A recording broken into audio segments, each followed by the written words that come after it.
جو سود نہ کھائے اچھی بات ہے، جو کھائے گا اس سے اللہ پوچھے گا۔ یہ ہماری ریاست کا رویہ ہے اور ہمارے ریاست کے اہم اداروں کا رویہ ہے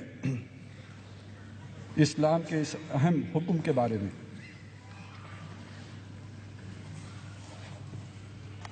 علامہ اقبال نے سود کے حوالے سے کچھ اور بھی باتیں ارشاد فرمائی ہیں۔ 2 اشعار ہیں: از ربا آخر چے می زائد فتن، کس نہ دانت لذت قرض حسن۔ از ربا جاں تیرا دل چوں خشت و سنگ۔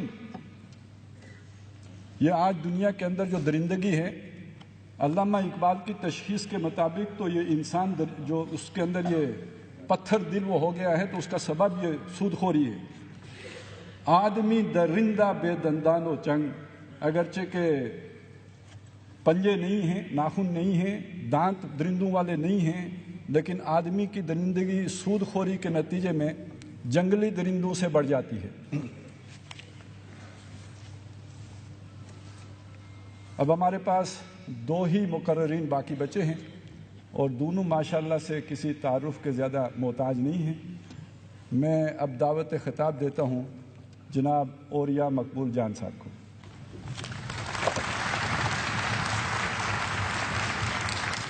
الحمدللہ کفا وسلام علی عبادہ الذین اصطفیٰ، اما بعد فاعوذ باللہ من الشیطان الرجیم، بسم اللہ الرحمن الرحیم۔ وحرام علی قریۃ اہلکناها انہم لا یرجعون حتی اذا فتحت یاجوج وماجوج وہم من کل حدب ینسلون۔ اعوذ باللہ من الشیطان الرجیم، بسم اللہ الرحمن الرحیم۔ ذالک بانہم قالوا انما البیع مثل الربح وأحل البيع وحرم الربح۔ بسم اللہ الرحمن الرحیم۔ وقال الرسول یا رب ان قوم اتخذوا هذا القرآن مہجورا رب اشرح لي صدری ویسر لي امری واحلل عقدۃ من لسانی یفقہوا قولی۔ صدق اللہ العظیم۔ معزز خواتین حضرات، قرآن پاک کی 3 مختلف آیات کی تلاوت کا شرف حاصل کیا ہے۔ پہلی صورت انبیاء سے دی گئی ایک آیت ہے۔ اللہ تبارک و تعالیٰ کا قرآن پاک میں ایک دستور ہے کہ وہ آنے والے وقت کے بارے میں وارننگ دیتے ہیں، لیکن وقت کا تعین کہیں نہیں ہوتا۔ وَيَقُولُونَ مَتَىٰ هَٰذَا الْوَعْدُ إِن كُنتُمْ صَادِقِينَ، یہ جو کہتے ہیں کہ بتاؤ کب آئے گی وہ گھڑی، بڑے ڈراتے ہو تم، اگر تم سچے ہو تو بتاؤ۔ قُلْ، ان سے کہہ دو، إِنَّمَا اللہ، اس کا علم صرف اللہ کو ہے، وَإِنَّمَا أَنَا نَذِيرٌ مُّبِينٌ، اور میں تو صرف ایک کھلا کھلا ڈرانے والا ہوں تمہیں۔ لیکن قرآن پاک کی ان آیات کے اندر پہلی دفعہ اللہ تبارک و تعالیٰ نے اپنی اس سنت کو تبدیل کیا ہے۔ اللہ نے باقاعدہ ایک ٹائم لائن بتائی ہے کہ اس ٹائم لائن کے وقت میں آپ ان مسائل اور مشکلات کا شکار ہو گئے۔ فرمایا وحرام علی قریۃ اہلکناها، ہم نے ایک بستی کو ہلاک کر دیا، اور ہلاک کرنے کے بعد ہم نے اس بستی کو اس کے رہنے والوں کے لیے حرام قرار دے دیا۔ انہم لا یرجعون، اب یہ لوگ کبھی واپس نہیں آئیں گے۔ حتی، کب واپس آئیں گے؟ اذا فتحت یاجوج و ماجوج، جب ہم یاجوج اور ماجوج کو کھول دیں گے۔ وہم من کل حدب ینسلون، اور وہ بہت بلندیوں سے تم پر حملہ آور ہوں گے۔ مجھے زیادہ تفصیل میں جانے کی ضرورت نہیں، قرآن پاک جس بستی کا ذکر کر رہا ہے تمام مفسرین متفق ہیں کہ وہ یروشلم کی بستی ہے۔ یہودیوں پر بڑا عذاب، مجھے اکثر لوگ کہتے ہیں یہودیوں کے خلاف بولتے کیوں ہو، تو میں ان سے کہتا ہوں اللہ کم از کم 37% یہودیوں کے خلاف قرآن پاک میں بولا ہے۔ قرآن پاک کو گپ چپ کی کتاب نہیں ہے، بتایا ہے مختلف عذاب آتے رہے ان پر۔ آخری دفعہ بخت نصر کا عذاب تھا، انہوں نے اس کو نکالا اور اپنے پاس لے گیا جتنے اس کے کام کرنے والے لوگ تھے، لیکن ان تک وہ بحیثیت قوم مجتمع رہے، اکٹھے رہے، اور ان تک انبیاء بھی آتے رہے، اور وہ ان کو بابل و نینوا کے علاقے کے اندر تفصیل بتاتے رہے، اور وہ ان کو جیسے آتا ہے انبیاء کو قتل بھی کرتے رہے اور ان سے روگردانیاں بھی کرتے رہے۔ لیکن 70 عیسوی میں جب آخری حملہ ہوا ہے حضرت عیسیٰ کے بعد، تو رومنز کا تھا، اور پھر اللہ کہتا ہے امم میں تک تقسیم کر دیا۔ یروشلم اجڑا تو کوئی نائجیریا چلا گیا، کوئی فرانس چلا گیا، کوئی انگلینڈ چلا گیا، کسی اور جگہ چلا گیا، اور آج تک واپس نہیں آ سکے۔ حضرت عمر کا جو بیت المقدس کے حاکم کے ساتھ معاہدہ ہے، اس معاہدے کی نویں شق یہ تھی کہ ہم یہ شہر تم لوگوں کو اس بنیاد پر حوالہ کریں گے کہ یہاں پر یہودیوں کا آباد ہونے کی اجازت نہیں ہوگی۔ They can come as a tourist. It's an international document. یہ عالمی معاہدہ تھا کہ ہم اس بنیاد پر تم پہ حوالہ کر رہے ہیں کہ یہ نہیں آئیں گے۔ 1920 پہلا ایلیا جو ہے، جس کو یہودی کہتے ہیں پہلا ایلیا، سی آف گیلیلی، بحر تبریا عبور کر کے یروشلم میں داخل ہوا ہے۔ میں سمجھتا ہوں کہ سارے لوگ اس بات پر ایمان رکھتے ہیں کہ قرآن پاک حق اور سچ ہے۔ اگر قرآن پاک حق ہے تو بستی کی حرمت ختم ہو گئی، وہ یہودی واپس آ گئے، یاجوج اور ماجوج کہاں ہیں؟ ہمارے مفسرین مدتوں اس بات کو سمجھ نہیں پائے، لیکن حیرت کی بات ہے وہ جو سورہ کہف کے بارے میں خضر کے علم کی حیثیت بتائی گئی ہے، وہ کچھ لوگوں کو اللہ تعالیٰ پھر جب جبلت میں وصیت کرتا ہے، تو اقبال نے اس شعر کی 1925 کے اندر پہلی دفعہ تفسیر کی اور کہا کھل گئے یاجوج اور ماجوج کے لشکر تمام، چشم مسلم دیکھ لے تفسیر حرف جنسلو۔ قرآن پاک میں قیامت کی، قرب قیامت کی کسی نشانی کا ذکر نہیں ہے، نہ دجال کا ذکر ہے، نہ کسی اور چیز کا ذکر ہے، یاجوج اور ماجوج کا وضاحت کے ساتھ ذکر ہے۔ اب چونکہ یہ قرآن سید الانبیاء صلی اللہ علیہ وسلم تو اترا ہے، تو سوال کرتے ہیں ان سے کہ یہ کیسے، یاجوج اور ماجوج کون ہیں؟ ایک دفعہ آپ سوئے ہوئے تھے تو اچانک اٹھے اور ماتھے پہ پسینہ تھا اور آپ نے کہا ویل للعرب، عرب کے لیے تباہی۔ رسول اللہ صلی اللہ علیہ وسلم کی بات کی حکمت کو صرف اس فکرے سے شروع کرتے ہیں، عرب کے لیے تباہی، ویل للمسلمین نہیں کہا۔ کیوں؟ میں اور یہ مقبول جان ایک پنجابی ہوں، میں اگر کہوں کہ مجھے وارث شاہ کا شعر سمجھ نہیں آیا، مجھے بلے شاہ سمجھ نہیں آتا، تو میرے پاس کوئی معذرت نہیں ہے۔ ایک اردو سپیکنگ غالب کے شعر کے بارے میں، اقبال کے شعر کے بارے میں توجیحات ڈھونڈتا پھرے تو، اور اس کے تباہر اس کے اوپر نہ ہوتے، تو کوئی ایکسکیوز نہیں ہے۔ عربوں کی زبان میں اللہ نے قرآن اتارا تھا، اور جو کچھ عربوں نے اس قرآن کے ساتھ کیا ہے، میں نے آخری جو سورہ فرقان کی آیت پڑھی ہے، اس آیت کو اگر آپ سب لوگ پڑھنا شروع ہو جائیں، ایک دفعہ اس کو غور سے پڑھیں، تو آپ یہاں کھڑے کھڑے کانپ جائیں گے۔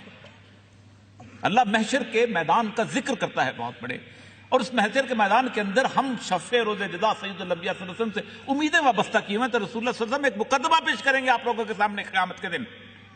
وقال الرسول یا رب انی قوم اتخذوا ھذا القرآن مہجورا، میری یہ قوم ہے جس نے قرآن کو پس پشت ڈال دیا تھا۔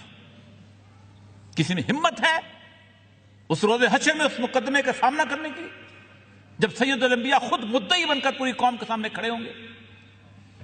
ویل للعرب، عرب کے لیے تباہی، من شر قد اقترب، ایک ایسا فتنہ جو بہت قریب آ گیا۔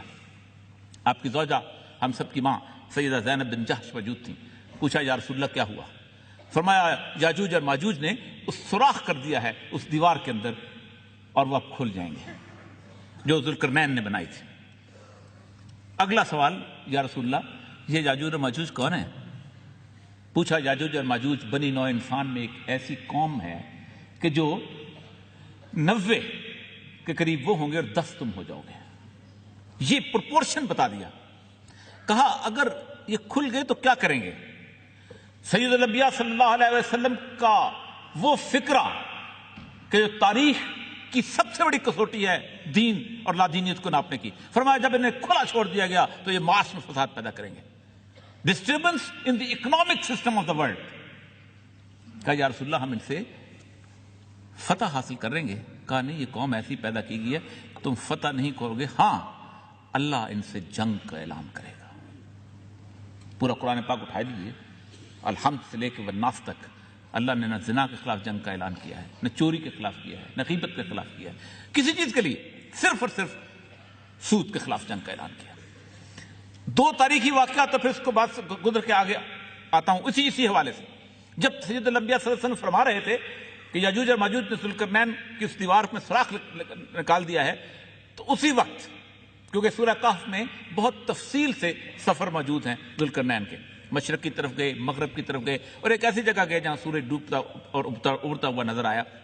وہاں جا کے ان لوگوں نے کہا کہ ایک ایسی قوم یہاں پر آباد ہے، یاجوج اور ماجوج، مفسدون فی الارض، زمین میں فساد پیدا کرتے ہیں، اور ہمیں ان کی زبان سمجھ نہیں آتی، تو کچھ کرو۔ اب وہ مسئلہ ہے، حضرت ذوالقرنین جو تھے وہ بیسیکلی اللہ تعالیٰ کی حکمت، وہ مطلب اسٹریٹجک الائنسز والے لوگ نہیں تھے، یا جسے کہتے ہیں خاص قسم کا کہ ان کو ختم کر دیتے ہیں، ان کو پتہ تھا کیا حکمت ہے۔ ان کا مجھے تانبا لا دو، لوہا لا دو، انہوں نے وہ دیوار بنا دی اور کہا کہ جب اللہ کا حکم ہوگا یہ دیوار ٹوٹ جائے گی۔ ایک واقعہ تاریخ کی بتاتی ہے۔ دوسرا واقعہ تاریخ کا اتنا بڑا واقعہ ہے کہ جس کو ہم لوگ شاید سوچ نہیں پاتے، کہ خزا ایک قبیلہ ہے، اگر آپ ایران میں جائیں تو کیسپین سی جو ہے اس کو بحر خزر کہتے ہیں۔ اس خزا جو قبیلہ ہے اس نے 2000 سال کی یہودی تاریخ کے اندر واحد وہ قبیلہ ہے کہ جس نے یہودیت قبول کی ہے، ورنہ یہودیوں کے ہاں قبولیت نہیں ہوتی، وہ کہتے ہیں بنی اسرائیل ہیں اور انی فضلت علی العالمین، ہمیں بڑی فضیلت دی گئی تھی، اس لیے ہمارے ہاں کوئی یہودی ہو نہیں سکتا۔ واحد ایکسیپشن پوری دنیا کے اندر، یہ اتنا بڑا ہے، اس کو اب کبھی جا کے آپ نیٹ کے لوگ ہیں، آپ نیٹ میں جا کے پڑھیے گا اشکنازی جوز۔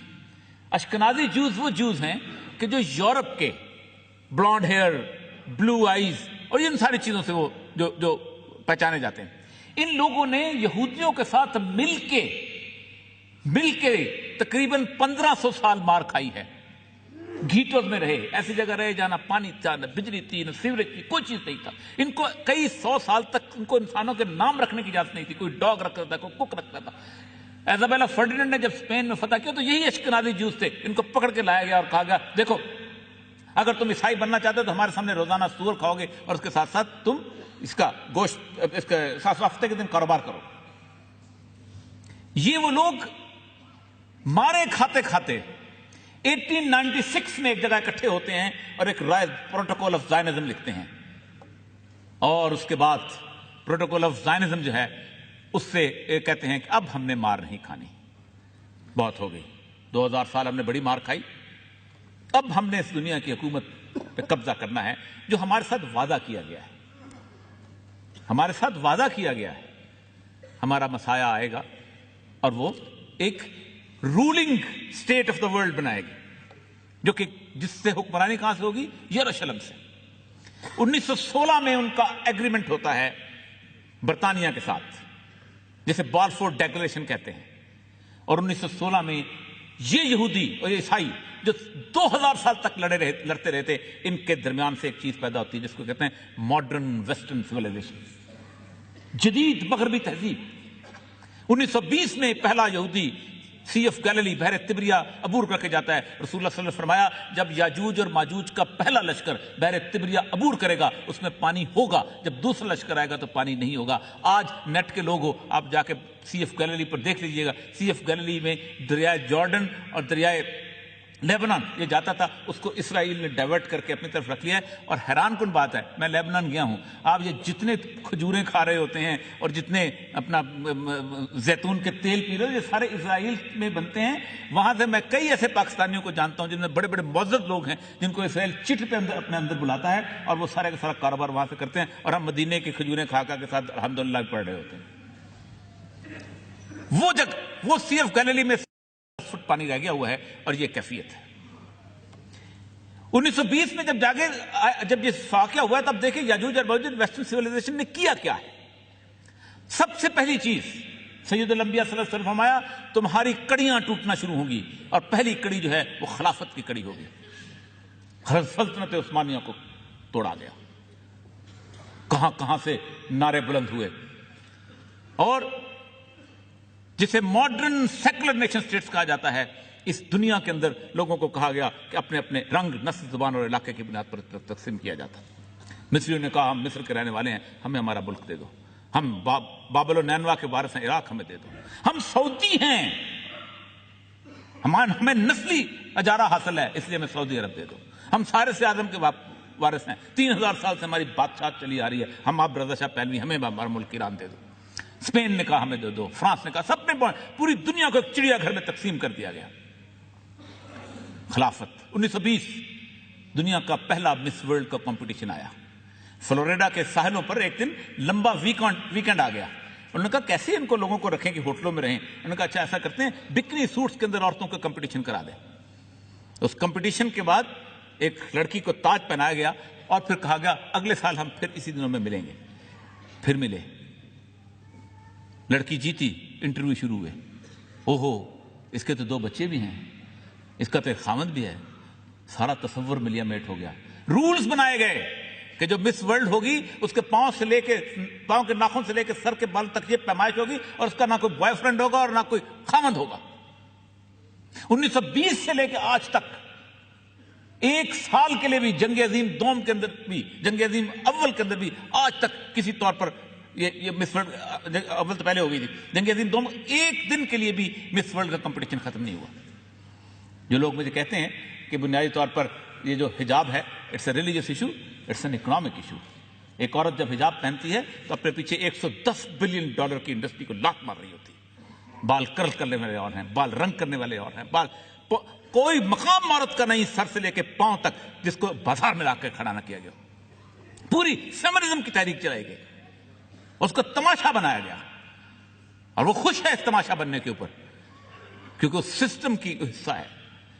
اس کے بعد جو ابھی بڑی تفصیل سے انہوں نے بتا دیا، بہت تفصیل سے جان پرکنز کے حوالے سے ایک اکنامک سسٹم بلڈ کیا گیا جس کی تفصیل انہوں نے بنائی کہ 1694 میں یہ جو یہودی تاجر تھے جو کہ سونا دے کے وہ کرتے تھے، وہ چلے گئے ملکہ برطانیہ کے پاس۔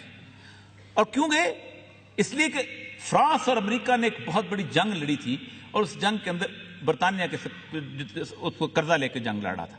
کہا تم اتنے مقروض ہو گئے ہو، ہمیں بینک آف انگلینڈ کا ایک چارٹر دے دو۔ وہ بینک آف انگلینڈ کا چارٹر کے ساتھ یہ کہا تھا ایک مہربانی اور کرو کہ ہم یہ جو پرومزری نوٹ جاری کرتے ہیں، یہ جو چیزیں جاری کرتے ہیں، ہم اس پرومزری نوٹ جو ہے اس کو ہمیں جائز قرار دے دو۔ اس پرومزری نوٹ کو گورنمنٹ کی اتھینٹسٹی حاصل ہوئی۔ آپ کو پتہ ہے کہ جو یونائٹڈ اسٹیٹس آف امریکہ کی جو ٹریجری ہے وہ امریکہ اس کا مالک نہیں ہے، بل کلنٹن اس کا مالک نہیں تھا، اوباما اس کا مالک نہیں ہے، 870 بینکس ہیں کہ جو اس کو بتاتے ہیں کہ تم اتنے ڈالر چھایا کر سکتے ہو۔ پیپر کرنسی وجود میں آئی۔ یہ پیپر کرنسی ہے کیا؟